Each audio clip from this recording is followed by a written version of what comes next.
Em nome de Jesus. Pastor Rafael. É lindo demais, né? Rapaz, puxou o irmão mais velho.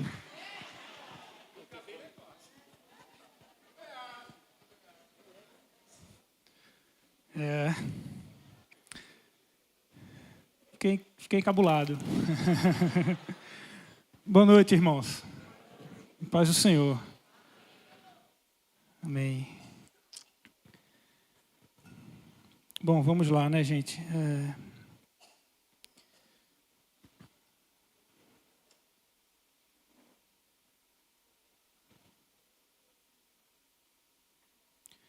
Bom, primeiro, antes de começar, quero lembrar vocês, né, de estarem orando e intercedendo pela vida dos nossos pastores, nossos apóstolos, Marcelo e Gedivane. Falei com ele ontem, ele disse que está bem cansativo, eles estão fazendo ações evangelísticas. Ele está no Canadá e vocês sabem que o Canadá vai sediar a Copa do Mundo, né? Agora, começa a próxima semana, acredito, né? Vai ser uma das sedes, quinta-feira. Então, lá está bem puxado, né, os trabalhos que eles estão fazendo lá com os outros pastores locais, de evangelização, de intercessão naquele país. Além disso, está ajudando o filho dele a cuidar de 15 netos. Então, está bem cansativo. Ele precisa das nossas orações, eles precisam lá, tá bom? Contamos com vocês nessa ajuda, eles contam com vocês. Amém. Bem, quero orar mais um pouquinho, se puder fechar seus olhos e orar a Deus, pedir para que Ele revele-nos a sua palavra, a sua vontade nessa noite. Amém. Amém, Senhor, nessa oração aqui rápida, simples e direta, eu quero pedir ao Senhor misericórdia. Tem misericórdia das nossas vidas, Senhor. Porque a revelação da Tua palavra, o entendimento da Tua vontade é um sinal da Tua graça, da Tua bondade, da Tua misericórdia conosco, Senhor. Porque nem ouvir essas palavras nós somos dignos, Senhor. Muito menos recitá-las, Senhor. Muito menos ler esses textos, ó Deus. Então, ser, ó Deus, gracioso para conosco mais uma vez. E faz essas palavras saltarem dos textos bíblicos e serem cravadas em nosso coração, Senhor. Transforma hoje, nem que seja uma vida, uma alma. Um homem ou uma mulher que decida mudar suas atitudes diárias, Senhor. Já valerá a pena esse compartilhamento, Senhor. E em tudo redunde em glórias e graças ao Senhor. Só ao Teu nome seja a glória, o louvor, para sempre, meu Senhor. Muito obrigado, Senhor, pelo privilégio e a honra que temos de ler esses textos, Senhor. Tua santa palavra, quando ela é anunciada, que todos se calem diante dela, Senhor. Que todo joelho se dobre, e todos tremam de temor a ouvir a voz do Senhor. Em nome de Jesus. Amém. Amém, irmãos. Aleluia. Glória a Deus.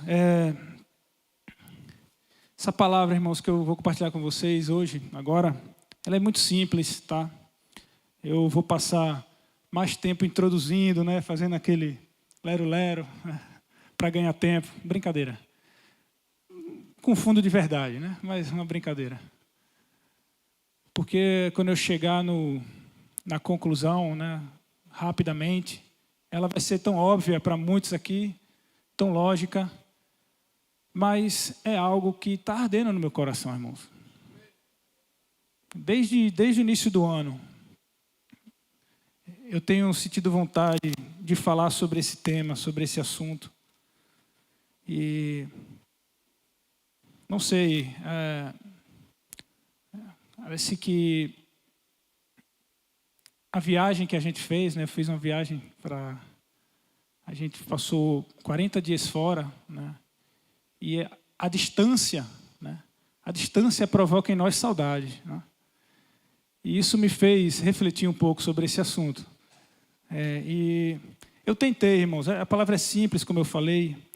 Eu tentei trazer algo mais elaborado. Eu até digitei uma outra palavra, né, mais sofisticada, aquela que você traz um monte de contextos históricos, apesar que eu também vou trazer aqui, eu gosto de fazer isso, sempre faço isso. Talvez eu traga um slide, que eu sempre trago também, né, para trazer entendimento a alguns.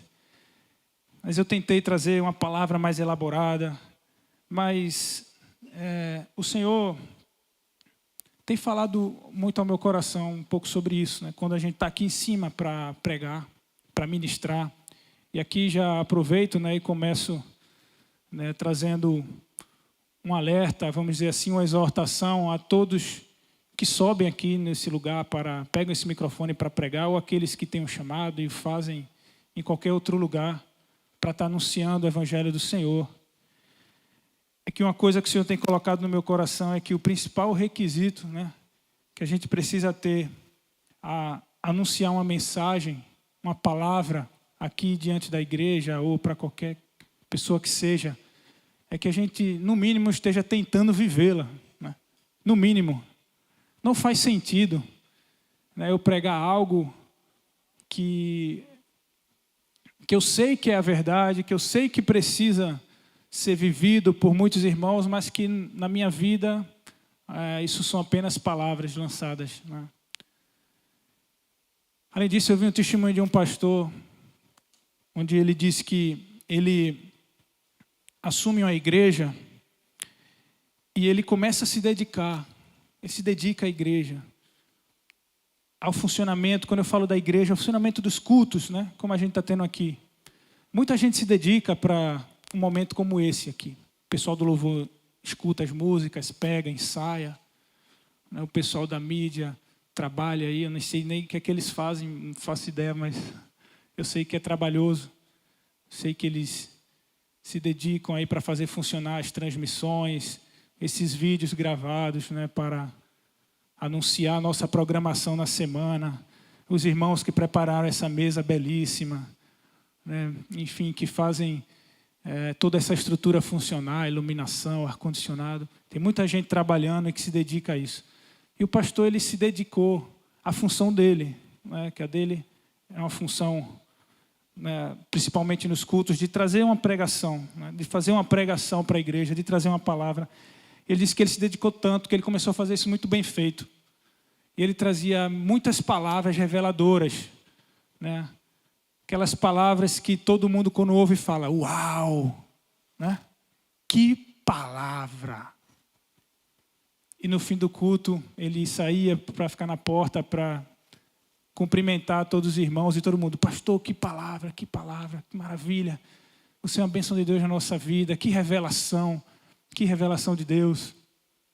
Até que um irmão falou: pastor, que palavra, eu jamais conseguiria fazer isso. Eu jamais conseguiria dar uma palavra como essa sua. E Deus falou com esse irmão, com esse pastor. Ele falou: você está se dedicando tanto à pregação, que tem irmãos que acham que nunca podem alcançar esse nível que você está alcançando. Que acham que nunca vão chegar lá. E eles estão se desestimulando a tentarem viver isso, porque parece ser tão distante para eles. Eu nunca posso ser um pastor. Porque olha o nível da pregação do meu pastor. Eu jamais pensaria nisso. E aquele pastor, ele estava, né, sentindo bem pelos elogios, mas o Senhor falou: anuncie uma palavra que faça parte da vida da igreja, né? Quando a igreja ela entenda que ela pode anunciar essa mesma mensagem uns aos outros, ela pode viver, onde aquilo seja alcançável. E desde que eu vi esse testemunho, eu tenho me preocupado menos, irmãos, com a forma, né, aqui das mensagens. É bom, eu sei que é bom a gente trazer uma mensagem muito bem elaborada, porque isso pelo menos prende a atenção de vocês, né? A gente traz aqui aquela mensagem que deixa todo mundo assim, querendo ver o final, saber o que vai acontecer. Sabe aquele filme de mistério que você não tira o olho, fica todo mundo prestando atenção. Isso é maravilhoso, né? Mas, no fim, o propósito e o objetivo da mensagem é que ela mude a vida de alguém que está ouvindo. O ouvinte, ele precisa pôr em prática aquilo que ele ouviu. E certa vez eu vi um outro pastor falando que um irmão foi dizer a ele assim: pastor, como é que você consegue falar tanto, e no fim não dizer nada? Aí diz: a gente é especialista nisso. O pregador é especialista nisso. A gente fala. Não, porque o monte Sião desceu fogo e cinzas e apareceu uma luz e as nuvens se moveram, todo mundo, uau, glória a Deus, e no fim aquilo não é nada na vida de ninguém. A pessoa volta para casa e vai continuar a ver seu filme na Netflix, acordar outro dia, trabalhar. Aquela mensagem só provocou um uau na vida dela. Uau, que conhecimento, né? Ele falou: nós somos especialistas nisso. Nós pregadores somos muito bons em fazer isso, né? Aqui mesmo agora eu já estou enrolando vocês, né? Ninguém está percebendo, o tempo está passando. Brincadeira, viu, irmão? Né? Aqui, em contar piada eu não sou bom, né? Brincadeira, não estou enrolando ninguém. Eu estou falando o que eu quero falar mesmo. Talvez isso já edifique alguém aqui. Talvez isso já mude um pouco a ótica de alguns que estão aqui e a forma de ser cristão. E essa palavra, antes de começar a falar dela, quero só introduzir algo. A gente vai ler o livro de Filipenses, capítulo 1. E eu vou falar simplesmente para vocês sobre o sentimento que Paulo tinha com a igreja dos Filipenses, a igreja de Filipe. Filipe é uma cidade do Império Romano, dessa época. Nasceu uma igreja lá. E nessa carta, Paulo ele começa falando do sentimento que ele tinha para com os irmãos daquela igreja. Mas antes eu queria só dar uma contextualizada rápida sobre a origem dessas igrejas, tá? A gente bota no plural essas igrejas porque existia uma comunidade que se reunia em Jerusalém, existia outra que se reunia em Filipe, que era o nome dessa cidade, existia outra que se reunia em Tessalônica, outra em Colosso, e por aí vai, em diversas cidades da região ali do Oriente Médio, naquela região onde o Evangelho nasceu.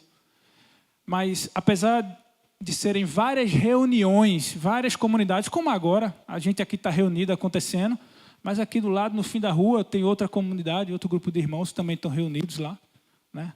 Bem perto, como tem outros em outro bairro, em outras cidades, em outros países, né, espalhados por toda a terra, nesse momento, ou durante esse dia, se reunindo em culto ao Senhor.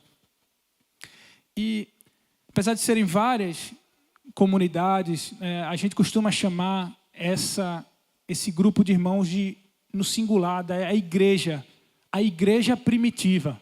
Primitivo vem aquilo que é primeiro, né? A primeira igreja cristã no mundo, né? Ela surgiu nessa região e ela iniciou na terra de Israel de uma maneira muito limitada, né? Quem fundou essa igreja, que a igreja é o grupo de irmãos, né, espalhados no mundo que professam essa fé em Cristo Jesus, ou em Jesus Cristo. Essa primeira igreja que nasceu lá 2000 anos atrás, logo depois que Jesus ele morreu, ressuscitou e derramou do Espírito Santo sobre eles, ela nasceu numa região, num local com muitas limitações. E eu queria destacar algumas limitações deles, né? A primeira limitação, por exemplo, era o local geográfico. Assim, eles estavam, como eu falei para vocês, Israel nessa época, a nação de Israel, ela tinha sido conquistada pelo Império Romano, né, por Roma.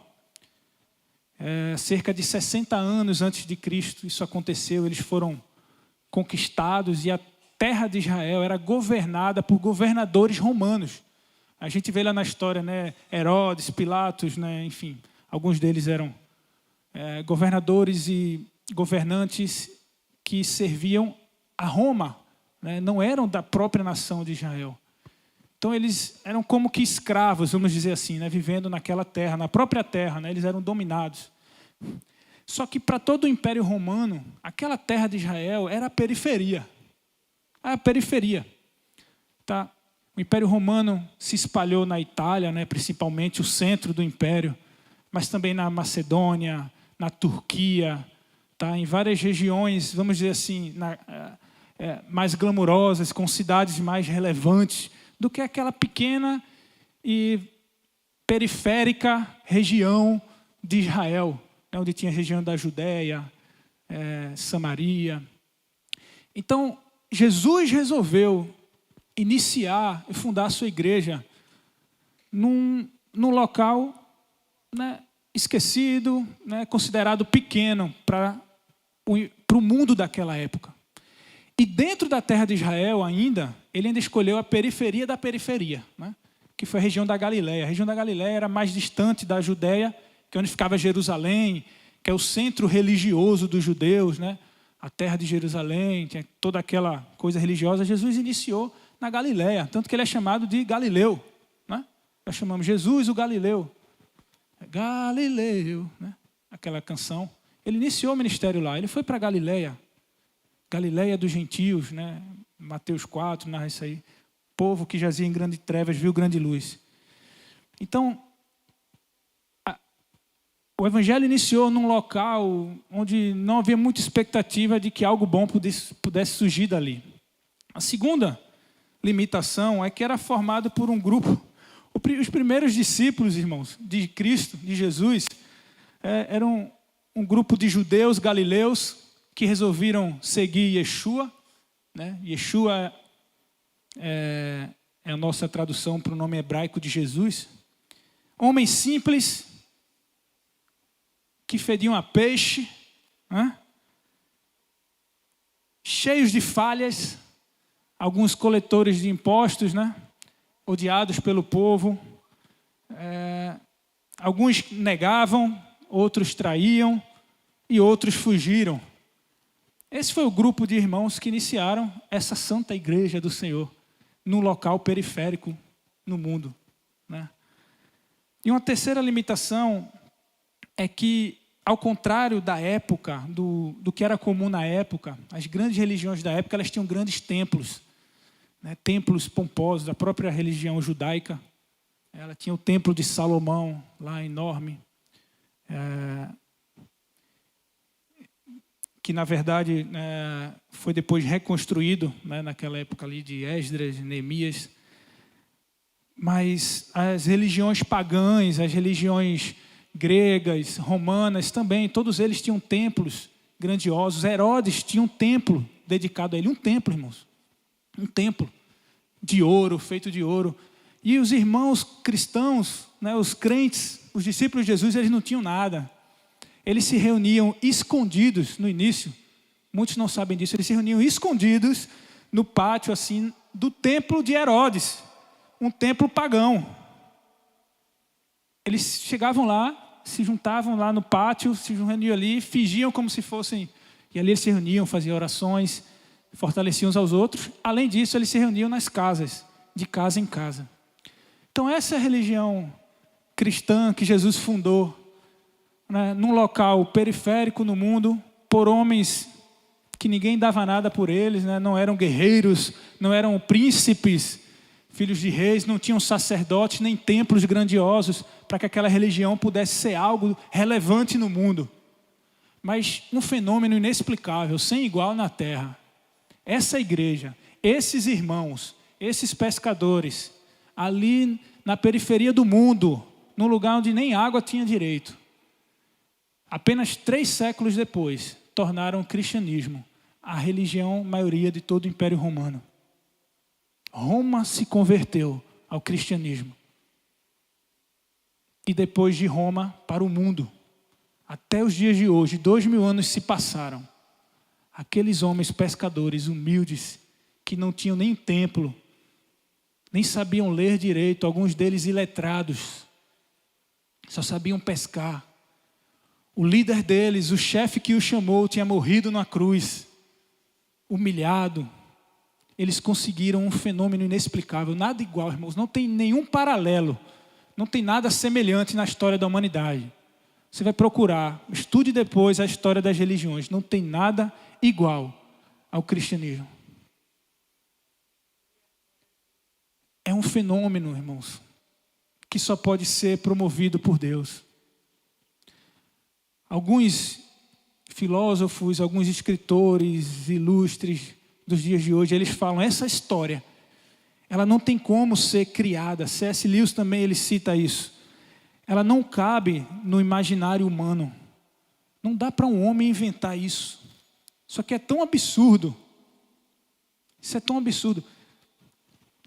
Tinha até vontade de ler aqui com vocês o início, né? Não vou fazer isso, né? Porque senão vou desfocar da mensagem.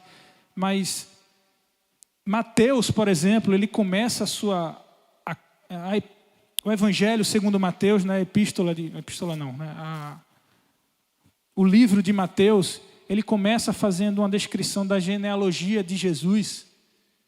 E ele vem lá, né, de Abraão até chegar a Jesus, mostrando as gerações que se passam até Cristo Jesus. E ele cita nessa genealogia um monte de mala, com perdão da palavra. Mas lá está Judá, o homem que coabitou com sua própria nora e a engravidou. Lá está Davi, né? O homem que traiu seu próprio soldado do exército, possuindo a sua esposa e matando o seu próprio servo para poder ficar com a sua esposa. E ela, a Batseba, essa mulher, ela é citada na genealogia. Entre tantos outros, Raabe, a prostituta, vários homens e mulheres que não eram considerados indignos para aquela época. Eles são, vamos dizer assim, a base e o fundamento que Mateus usou para fundamentar Cristo, Jesus o Cristo, nosso Senhor. Falou, é esse Senhor que nós estamos seguindo. E para o povo daquela época, descendente de prostituta, descendente de ladrão, de assassinos. O rei, acho que é Manassés o nome dele, um rei que chegou a sacrificar os próprios filhos em adoração a Baal. Está na linhagem de Jesus. Jesus é descendente dele, isso é citado. O cristianismo, irmãos, é uma fé que ela não tinha como dar certo. Não tinha como dar certo. E além de tudo isso, né, para piorar, esse império romano que eu citei foi o maior império que já teve na face da terra.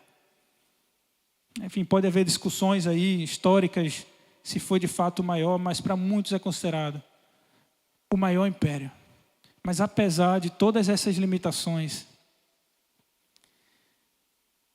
o Evangelho ele se expande rapidamente, numa dinâmica e numa progressão nunca vistas.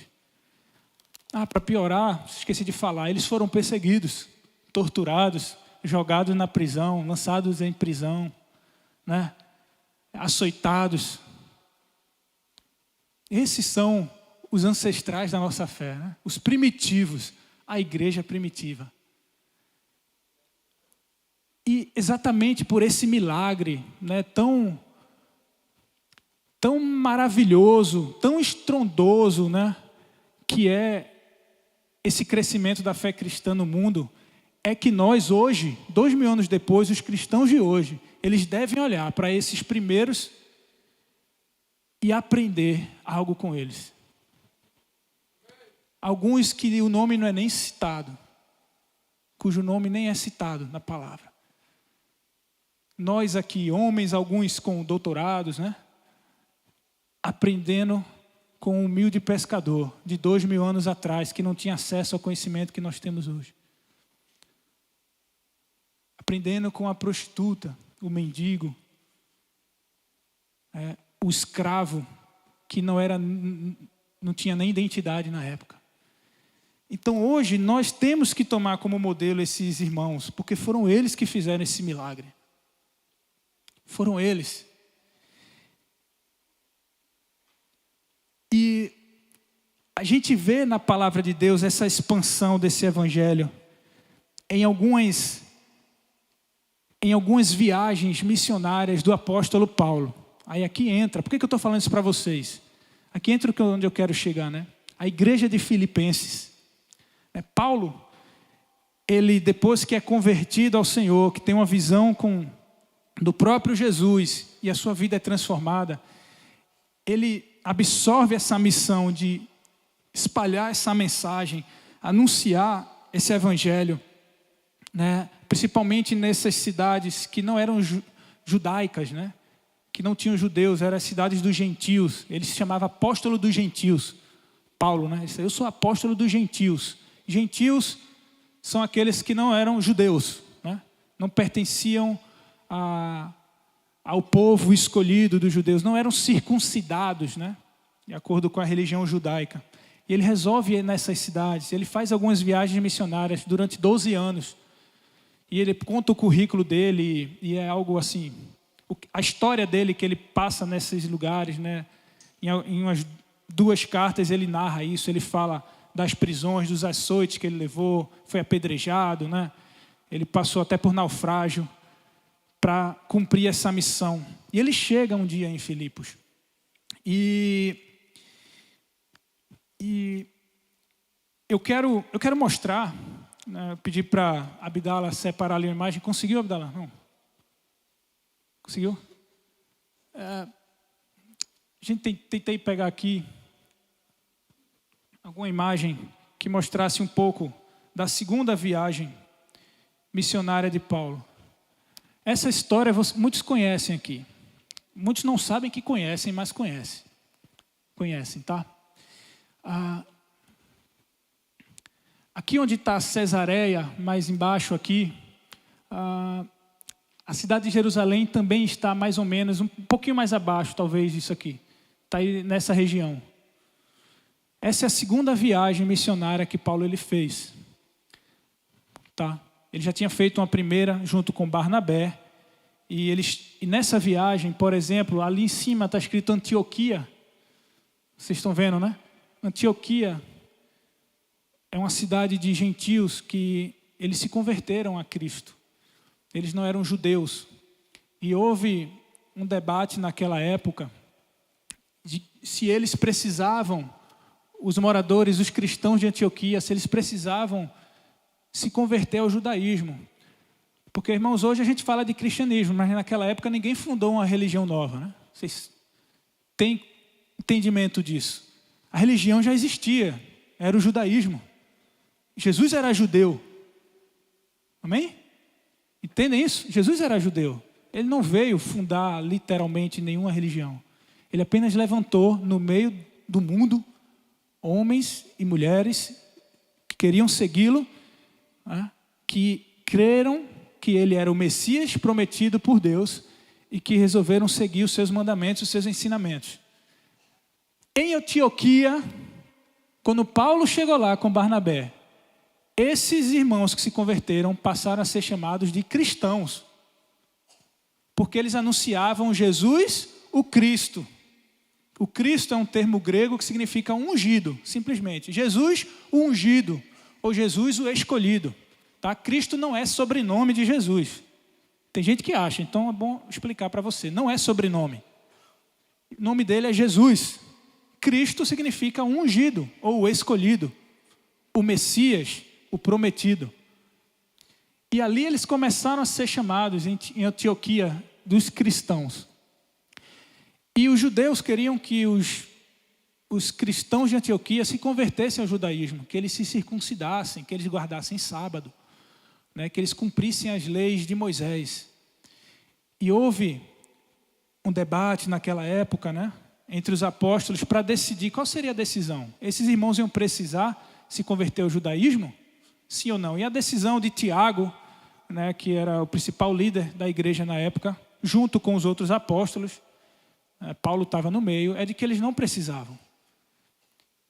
Então a segunda, eles só precisavam, basicamente, está lá em Atos 15, tá, irmãos? Eles só precisavam, basicamente, guardar-se incontaminados assim, das impurezas sexuais, né? Eles tinham que ser maridos de uma só esposa, porque nessas cidades, em algumas delas, havia poligamia, né? Enfim, você vai ter uma mulher, casar com ela e vai se manter guardado, né, a pureza, né? Você vai ser puro sexualmente e você não vai se contaminar com as coisas consagradas aos ídolos, né? Nessas cidades tinham cerimônias, comidas que eram consagradas aos ídolos, ele disse, vocês não vão participar disso, porque o seu Deus é Deus, só há um Deus, o Deus de Israel, que mandou Jesus, Jesus é o seu Senhor. Então, esses eram os únicos requisitos. Então, Paulo ele saiu em direção a essa cidade de Antioquia, a segunda viagem missionária dele, para anunciar essa decisão. Ele foi lá anunciar aos irmãos. Essa é a decisão que foi tomada. E nesse momento que ele chega em Antioquia, tem um famoso episódio em que ele briga com Barnabé. Está em Atos 16.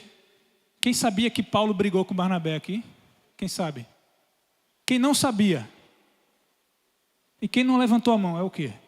Só para eu saber assim. Paulo, ele briga com Barnabé. E eles se separam. A Bíblia diz que eles têm uma briga, uma briga feia. O texto diz que a briga é feia entre eles. E eles se separam. Eles brigam por causa de um homem chamado Marcos. Porque Barnabé queria levar Marcos com eles e Paulo não queria. Porque Marcos já tinha ido com eles anteriormente e depois tinha desistido e voltado. Aí Paulo, né, aquele jeito dele, sanguíneo, né, não sei se é isso, colérico, desculpa, eu não sou bom nessas coisas. Não.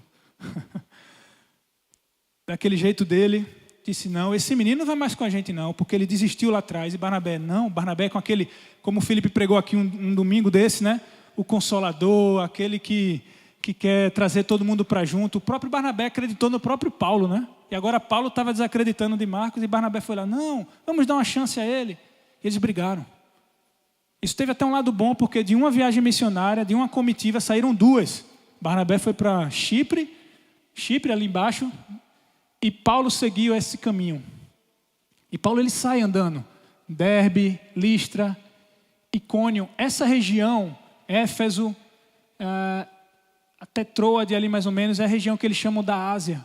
Na época chamava de Ásia. E se você for ler o capítulo 16, você vai ver que o Espírito Santo de Deus proíbe Paulo de pregar nesse lugar. Ele fala, não pregue aí. Não pregue aqui. E Paulo ele para de pregar nessas cidades. Isso é incrível, né? O Espírito Santo mandar você não pregar. Um primeiro fato que eu poderia trazer dessa igreja de Filipenses, é que ela nasceu debaixo da direção do Espírito Santo de Deus. Porque Paulo ele não prega e depois eles têm um sonho naquela noite, onde um homem lá da Macedônia, lá em cima, Macedônia. Estão vendo ali Macedônia, tem Antípolis e do lado Filipos. Ali é a região da Macedônia, Bereia, que não é uma hamburgueria, é uma cidade, irmãos. Tá? Eles faziam hambúrgueres muito bons nessa época.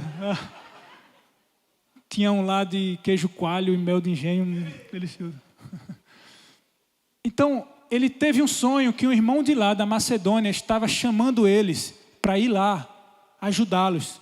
Então, Paulo ele sai dessa região, Troade, né, da Ásia, onde o Espírito Santo os proibiu de pregar, e vai até Filipos. Atravessa o mar, não dá para ver muito bem, mas tem esse mar Mediterrâneo, ele chega lá em cima um pedaço, tá? Eles atravessam e chegam em Filipos, na cidade dos Filipenses, e ele começa a anunciar o Evangelho.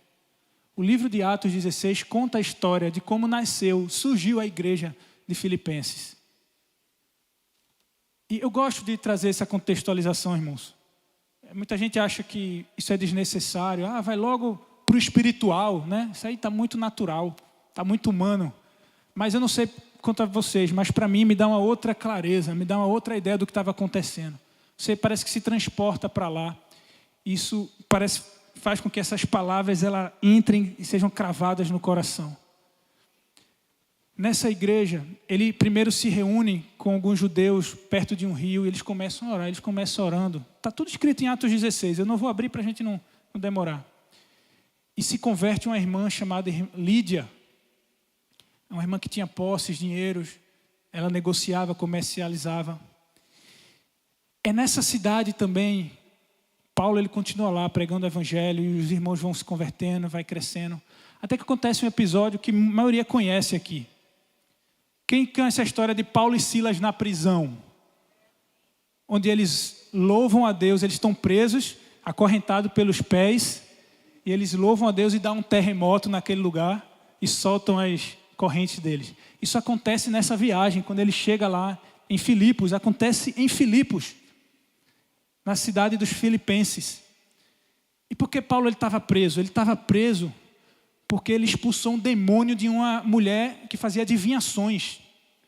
Tinha uma mulher lá que fazia adivinhações e ela estava, com perdão da palavra, não, vou falar uma palavra melhor, enchendo a paciência de Paulo. Todo dia Paulo passava e ia lá, eis aí, esse homem fala pela boca de Deus.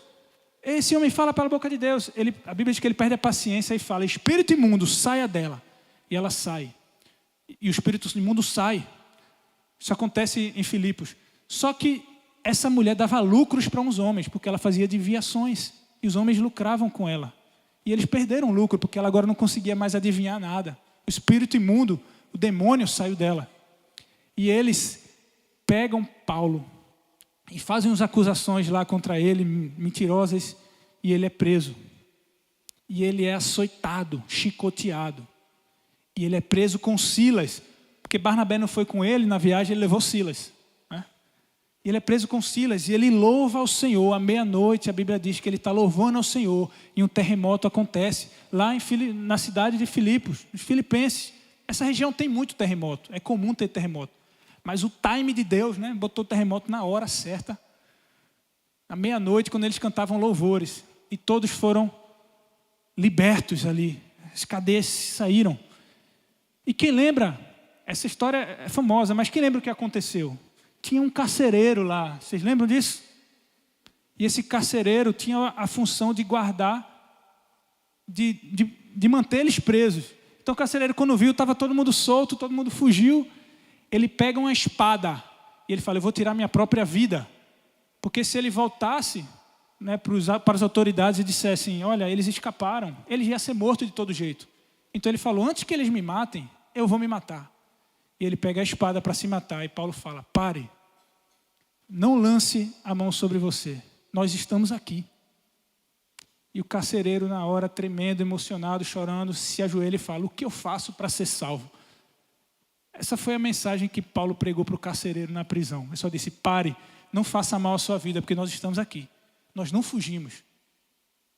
Ele se sentiu tão comovido com aquilo, e falou, esses irmãos podiam ter fugido. Eles podiam ter fugido. E eu seria morto, mas eles preservaram a minha vida e ficaram aqui para que eu não fosse morto. E naquela noite, a casa daquele carcereiro se converte ao Senhor. Ele, sua esposa, seus filhos, sobrinhos, primos, Paulo batiza eles. Ali nasce a igreja dos filipenses. A igreja dos filipenses é formada pelo carcereiro e sua família. Indo, então, para a carta dos Filipenses. Filipenses 1. Paulo, alguns anos depois, escreve uma carta para esses irmãos. Irmãos, nós temos muito que aprender com a igreja primitiva. Amém? Eles têm muitas coisas para nos ensinar. Eu poderia aqui estar falando sobre a oração. Eles nos ensinam sobre a oração ou não? Ensinam. Eles oravam mais do que a gente ora hoje. E melhor.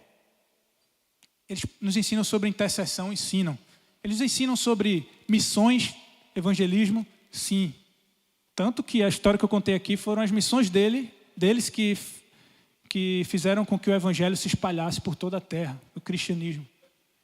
Eles podem nos ensinar sobre administração, sobre a organização do culto, sobre a administração de bens materiais da igreja, da comunidade. Eles nos ensinam. Eles nos ensinam sobre autoridade, respeitar autoridades. Podem nos ensinar, podem. Sobre ensino da palavra, sim, eles têm algo a nos ensinar sobre isso. Eles são modelos para a gente aprender com eles a como fazer tudo isso. E vários outros assuntos eu poderia colocar aqui, que a igreja primitiva é um modelo para a gente. Mas hoje eu quero focar em uma coisa só. Estou fazendo um mistério para ver se vocês ficam, o que é? É muito simples, irmãos. É muito simples. Paulo ele escreve assim, eu vou começar do versículo 3. Olha que lindo, irmãos. Ele está escrevendo essa carta aos filipenses, ao carcereiro, sua família, a Lídia. Ele fala, eu agradeço ao meu Deus toda vez que me lembro de vocês.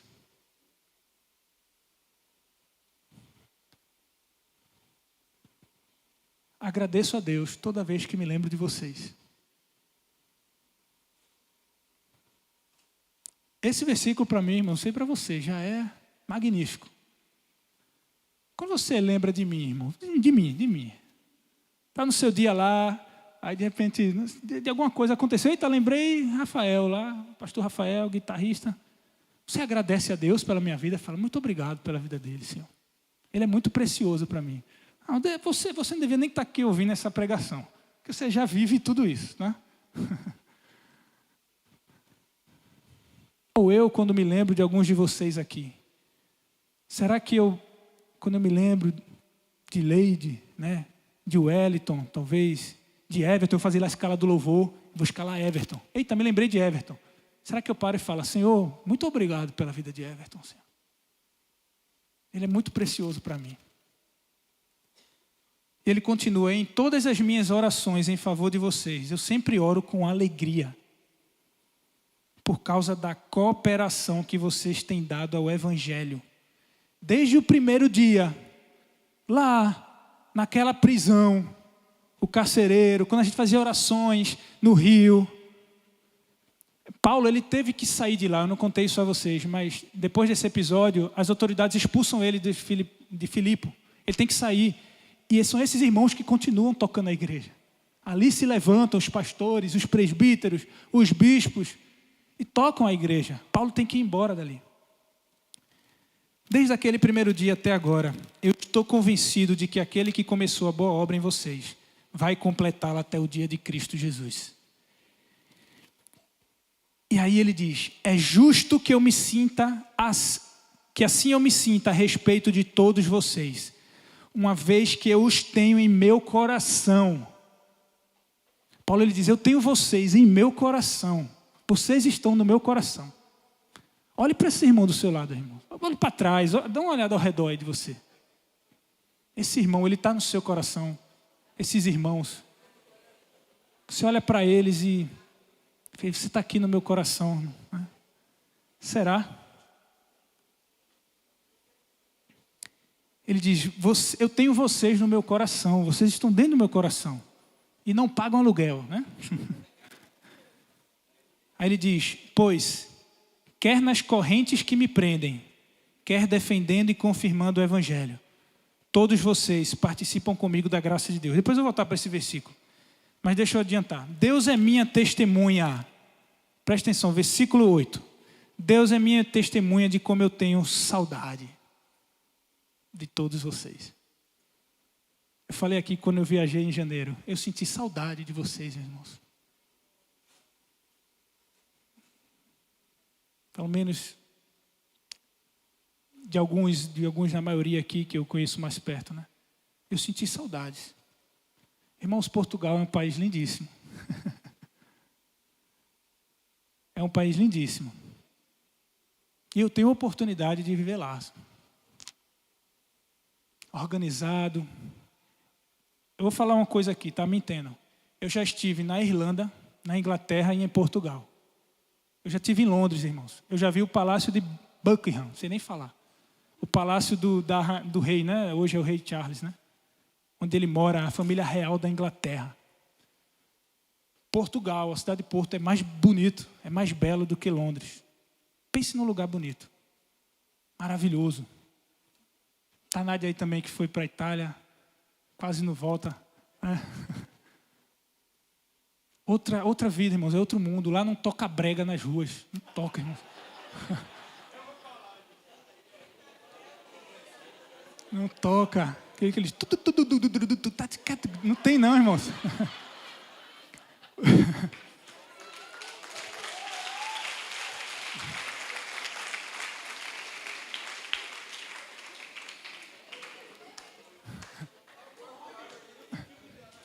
Como?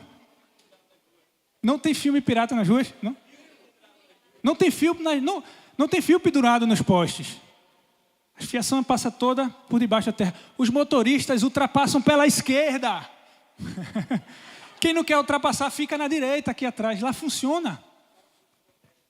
Eles param na faixa de pedestre, mesmo sem semáforo, os pedestres passam. Silêncio. O clima não é quente, né? Tem temperatura boa ali, friozinho. Nossa, a beleza das montanhas. Quantidade de pão, todo tipo de pão, irmãos. Tinha mais de 60 tipos diferentes de pão, massa. Culinária. Não, a culinária do Nordeste é melhor. Aí eu vou fazer um... Mas, meus irmãos, eu queria voltar, porque eu estava com saudade. E eu lembro que eu cheguei na quarta-feira e vim direto para o culto da oração. E ali no meu cantinho, sozinho, eu me emocionei e chorei. Por ver alguns de vocês aqui adorando ao Senhor. E desde então, o Senhor, Ele tem colocado essa ministração nesse meu coração. Isso não é uma ministração sobre unidade. Eu já vi muitas pregações sobre unidade. Eu falei isso recentemente para alguém, nem lembro quem foi. Eu estou, sei lá, sou cristão, sigo a Jesus acho que há 28 anos, mais ou menos. 27 anos. Eu já vi muitas pregações sobre unidade, sobre amor entre os irmãos. Né? Já cantei muito aquela música, somos corpo. Né? E assim vem ajustados. Já disse muito ao irmão do lado, eu amo você. Já vi pregação de João 17, né, a oração sacerdotal de Jesus. Une-os na mesma unidade que nós somos. Efésios 4, Colossenses 3. Enfim, várias pregações. Já preguei muito sobre unidade, já ouvi várias pregações. Mas desde que eu viajei e senti saudade, esse assunto está diferente no meu coração. E Paulo ele diz assim, eu tenho saudade de vocês com profunda afeição de Cristo Jesus. O que eu queria só falar essa noite é simples, óbvio e direto. A igreja primitiva, eles tinham afeto uns pelos outros. Eles se afeiçoavam uns com os outros. Eles olhavam uns para os outros e sentiam... Afeto é um sentimento nas entranhas de amor, de comoção, de emoção. E o Senhor, pela sua graça, tem me feito experimentar um pouco disso. Eu sei que eu sou, talvez, daqui o que menos demonstra afeto. Mas saibam, muitos de vocês aqui, que eu tenho tido muita afeição por vocês. Alguns de vocês não sabem, eu os vejo assim no domingo e no meu coração dá uma... Eu não sei por que o Senhor tem colocado isso no meu coração, talvez só para eu trazer essa palavra aqui hoje. E eu pergunto, eu tenho perguntado, essa palavra é simples, mas eu acho que ela é muito relevante. Eu pedi para vocês olharem para os irmãos do lado, né? Eu não vou pedir de novo, mas analise a si mesmo. Nós temos afeto uns pelos outros. Nós temos tido esse sentimento de afeição, né? De olhar e falar, nossa, eu amo muito você, irmãos. Eu amo muito, quando eu lembro de você, eu agradeço a Deus.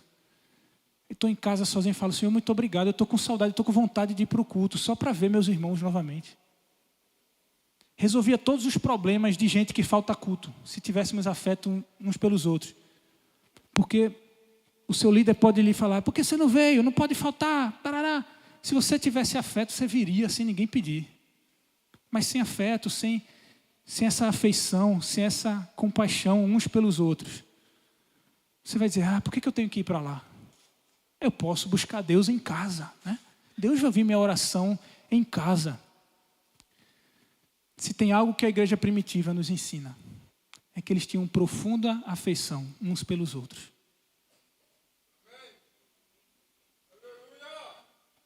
E eu trago essa palavra hoje só para alertar e lembrar-nos disso, nos exortar. Sonde seu coração e veja como está seu nível de afeto pelos seus irmãos, pelos cristãos aí que estão do seu lado.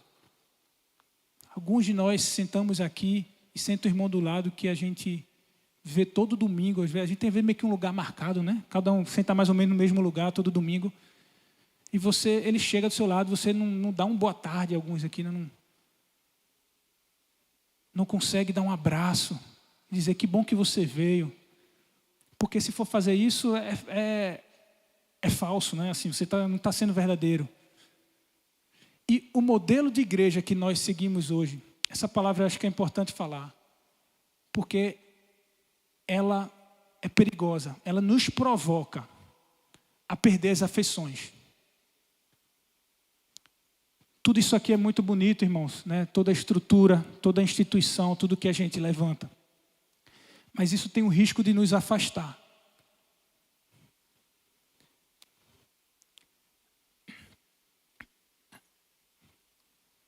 Paulo ele diz assim, é justo no versículo 7. Versículo 7, que eu disse que depois ia voltar. Ele diz, é justo que eu me sinta assim a respeito de vocês. Ele está falando, eu tenho afeição e saudade de vocês, mas é óbvio que eu devo ter. Ele está dizendo isso, é óbvio que eu tenho que ter saudades e afeição por vocês. Sabe por quê, irmãos? Sabe por que eu tenho afeição por vocês? Ele está dizendo, porque quer nas correntes que me prendam, quer defendendo e confirmando o Evangelho, vocês participaram comigo. Vocês estavam lá comigo. Quando eu tive aflições na minha vida, ele divide 2 tipos de participação. A primeira que ele fala é, quer na prisão, Paulo está falando, na minha vida pessoal, nas minhas aflições, do meu dia a dia, do meu cotidiano, vocês participaram comigo. Vocês estavam lá comigo. Quando nós estamos juntos com o nosso irmão no dia a dia, fala, olha, qual é a sua aflição, a sua tribulação? Você conhece o que ele está passando? Não, ele está com problema de saúde, está com problema financeiro, e você dá um jeito lá de ajudar. Você está participando com ele da aflição e da tribulação dele. É natural se gerar um afeto no coração. O afeto ele nasce. Você cria uma afeição pelo seu próximo, pelo seu irmão, porque ele está ali do seu lado participando com você, do dia a dia. E, como eu falei aqui, o modelo de igreja, às vezes, pode nos afastar dessa participação diária. Muitos de nós aqui, a gente só se vê no culto. A gente só se fala no culto. Se der tempo, né? Se algum não sair correndo mais rápido e for embora para casa.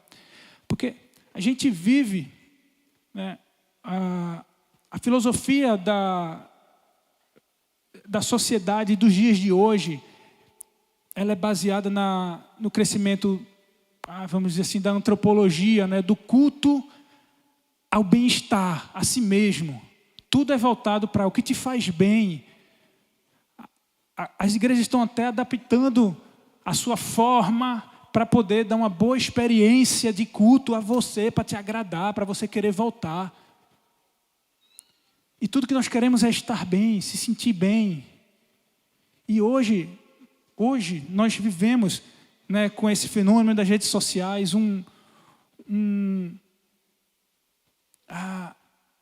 comportamento individualizado, generalizado na sociedade. Diga se não é verdade, alguém liga para você, todo mundo aqui já fez isso uma vez na vida, liga para você não atendeu, para a pessoa do outro lado acreditar que você estava ocupado e falou, vou esperar ele mandar mensagem no WhatsApp para eu responder a ele. E até pensou internamente, hoje está me ligando, manda mensagem no WhatsApp que eu te respondo. Eu quero falar com ninguém, né? Não tem como ter afeto se você não ouve a voz da pessoa, se você não vê a pessoa do seu lado. As redes sociais, elas passaram a ser uma ferramenta onde você fala ao servidor e o servidor fala para o outro. A gente nem faz nem mais pedido de delivery ligando. A gente não quer ouvir nem a voz do atendente do outro lado. Manda um WhatsApp, um iFood. A gente não quer ver nem falar com ninguém. E assim está indo embora os nossos afetos. Estamos perdendo afeto. Só olhamos para nós mesmos, só pensamos em nós mesmos. É muita briga, é muita confusão nos ministérios, né, nas equipes aqui. Não só aqui na igreja espalhada por toda a terra. E a gente deixa a nossa vontade de que o nosso serviço funcione, ou a nossa função, que deu certo, que deu errado, isso sobressai ao valor do indivíduo, do meu irmão, que coopera comigo nas minhas prisões, ou deveria, né? Participa comigo nas minhas prisões, no meu dia a dia.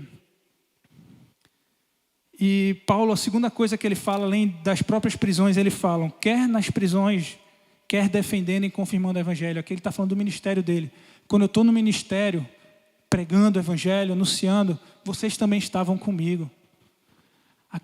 Paulo, ele tinha uma afeição, porque eu contei aqui a história para vocês. Ele ficou preso com o carcereiro. Ele viu o carcereiro ia tirar a vida dele. E ele disse, não faça isso. E o carcereiro chorou. E ele disse, crê no Senhor Jesus e será salvo tu e tua casa. Ele disse, eu creio. E ele foi batizado. Essa foi uma experiência, uma aventura de Paulo com aqueles irmãos. É óbvio que ele vai sentir afeto. Ele vai olhar, quando ele vai lembrar do carcereiro, ele vai dizer, Senhor, ajuda aquele homem. Ajuda a permanecer firme. Ah, meu Senhor.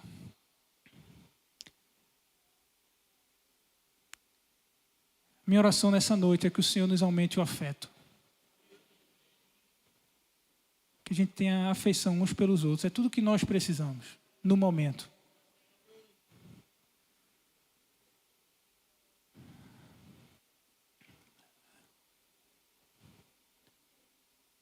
E ser participante do mesmo ministério não significa servir na mesma equipe. Afinal de contas, nós temos em todas as equipes aqui, ou ministérios, como a gente chama na igreja, irmãos que fazem parte da mesma equipe, do mesmo ministério, e nem se falam durante a semana. Não tem um mínimo de afeto uns pelos outros. Isso é realidade ou não é? Isso é verdade ou não é? Mas o Senhor começou algo no meu coração. Pelo menos no meu coração. E eu creio que também toda a igreja. Hoje eu tenho olhado para alguns aqui. Cadê o Douglas? Está aí, Johnny? Douglas? Johnny? Douglas está aí? Está lá atrás. Só queria dizer para ele, não tive a vontade de dizer para ele, mas depois eu digo pessoalmente. Eu dei um cartão azul para ele na última pelada, sexta-feira. Mas toda vez que eu vejo aqui na igreja, eu sinto um amor tão grande por ele. Uma vontade de abraçá-lo. Mas tirei ele da pelada. Que ele entrou duro lá no outro irmão. Eu falei, vai descansar ali um pouco, respirar. E muitos aqui, irmãos, vocês são muito preciosos para a minha vida. Espero que eu também seja para vocês. Eu sei que eu estou só falando aqui, porque Paulo tem uma parte que ele diz assim, que o amor de vocês seja não fingido, não apenas de palavras, né, que ele seja sincero, de coração. Não basta eu falar para vocês, eu amo vocês, depois vou para minha casa e continuo a viver minha vida individualmente, isoladamente. Então, para finalizar, Paulo, no versículo 9, ele fala, e essa é a minha oração para a igreja dos Filipenses, que o amor de vocês aumente. Paulo fala, eu tenho saudade de vocês, eu tenho afeto por vocês, e eu oro a Deus para que o amor de vocês aumente. Eu oro por isso. Eu orei essa semana, esses dias por isso. Falei assim, aumenta o nosso amor. Aumenta nosso afeto uns pelos outros, a nossa irmandade, né? Aquele sentimento, não estou conseguindo nem explicar isso, irmão, mas vocês sabem o que é. Você tem alguém na sua vida que você sente isso. E nós precisamos ter isso aqui, uns pelos outros. Precisamos participar. Para que a gente alcance isso, nós precisamos participar da vida um do outro. Precisamos ser participantes da vida. A gente tem que se ver, a gente tem que se falar além do domingo, irmãos. A gente precisa fazer isso. E a gente vai criar afeição uns pelos outros. Essa é um dos modelos que a igreja primitiva tem para nos ensinar, entre tantos. Mas esse, com certeza, é um deles. Que os fez alcançar o império de Roma, espalhar o evangelho, dentre tantas outras coisas que eles tinham. Uma coisa crucial, que é o que ligava eles, era o afeto. Um profundo afeto. Em Colossenses 3, Paulo chega a dizer: revestivos de terno afeto de misericórdia. Então, se vista-se de um afeto terno. Terno é... Tem gente que pega esse versículo e diz, está vendo? O crente tem que usar terno. Né? O crente tem que usar terno. Está escrito em Colossenses 3:2. Ou é 3:12, uma coisa assim. Bom, terno é de ternura. Vem de ternura. Com afeto, com ternura pelo seu próximo. Jesus nunca mandou a gente amar o mundo, irmãos. Jesus mandou a gente amar o próximo. Você tem que amar o seu próximo. Essa pessoa que está aí perto de você. Você tem que ter uma profunda afeição por ele. Ou por ela. Amém? Glória a Deus. E Paulo diz que o amor de vocês aumente cada vez mais em conhecimento e em toda percepção, para discernirem o que é melhor, a fim de serem puros e irrepreensíveis até o dia de Cristo. Aleluias. Aleluias. Glória a Deus. Amém. Vocês podem aplaudir o Senhor? Obrigado, Senhor.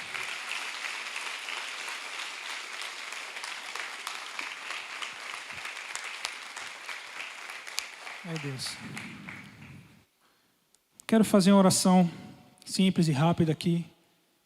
Sem música de Somos Corpo. Vou atendendo a pedidos. Me pediram para a gente não cantar essas músicas. Somos corpo. Cantar uns para os outros, né? Mas a gente vai ter a ceia do Senhor. Hoje eu queria que você fizesse uma reflexão. Vamos fazer diferente hoje. Curve sua cabeça aí. Pense um pouco como anda. Tente lembrar nos irmãos dessa comunidade, nos seus pastores que estão lá no Canadá. E tente sondar no seu coração. Qual o sentimento que você tem? Se é de saudade, se é de vontade de vê-los e de abraçá-los, de ajudá-los nas suas dificuldades, ou se ele é só mais um ser humano, como é o seu patrão, ou uma pessoa qualquer que você vê na rua, ou é só um colega de ministério, que você tem um compromisso, um contrato com ele ou com ela. Sonde seu coração nesse momento e faça a oração por si mesmo, essa mesma oração que Paulo fez, e diga assim: Senhor, aumenta o meu amor, aumenta o meu amor, aumenta a minha afeição, Senhor, a minha ligação com os meus irmãos. Faz-nos um, Senhor, faz-nos um. Ah, Senhor, a vida da igreja,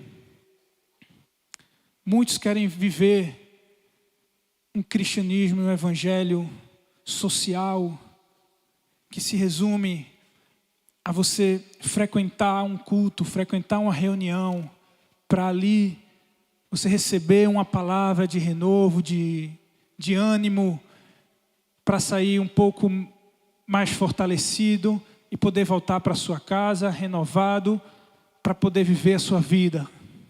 E muitos querem viver assim. Você pode viver assim. Quem quiser pode viver assim.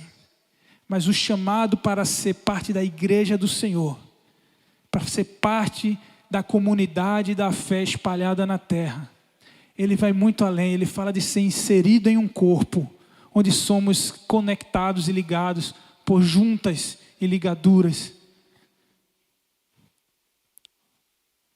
onde somos ligados por uma profunda afeição, um profundo amor, ao ponto de não conseguirmos saber, ouvir falar, ou ver a necessidade do próximo, do nosso irmão, e não fazer nada.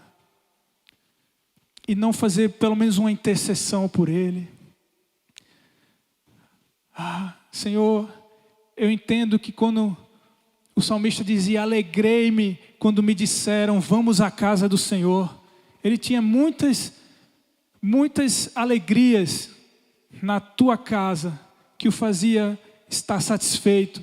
Mas uma delas era poder estar junto com seus irmãos. Porque esse mesmo salmista, depois ele disse, quão bom e agradável é viverem unidos os irmãos. Se tivermos alegria. Paulo, ele cita na sua epístola aos Filipenses a palavra alegria cerca de 30 vezes. Quando ele lembrava dos irmãos de Filipos, da cidade de Filipe, ele sentia alegria pela vida deles. E ele escreveu essa epístola da prisão, mesmo na prisão, escrevendo aquela carta, ele sorria e se alegrava, porque ele estava podendo se comunicar com aquele carcereiro, com a irmã Lídia, com aqueles que participaram com ele dos seus sofrimentos e do seu ministério. Senhor, aumenta o nosso amor. Aumenta o nosso amor, Senhor. O amor é o que nos faz um em Ti. Antes de unidade, nós precisamos ter afeição uns pelos outros. Saudade, um sentimento. E a unidade, ela fluirá naturalmente, Senhor. Ela não precisará ser ministrada e pregada. Ela será uma consequência direta do sentimento que temos em nosso coração. Então eu te peço, Senhor, emociona-nos uns com os outros. Aumenta a nossa emoção, tira a nossa frieza de coração, nossa dureza, nosso egoísmo, alarga, expande o nosso coração, aumenta o nosso amor, aumenta o amor dos irmãos da igreja de Cristo, Senhor, para que tenhamos a afeição uns pelos outros, Senhor. Possamos suportar uns aos outros, chorar com os que choram, alegrar com os que se alegram. Isso é o que há de mais relevante para nós, para aprendermos a viver e praticarmos em nossa rotina diária, Senhor. Mais do que eu te peço, antes de ensiná-los a orar como convém, antes de ensiná-los a ser bons servos, a se dedicar nos serviços dos ministeriais, a dar dons espirituais para eles, eu te peço, aumenta o nosso amor, dá-nos uma profunda afeição que vai até as entranhas do nosso ser. Em nome de Jesus. Amém. Aleluias.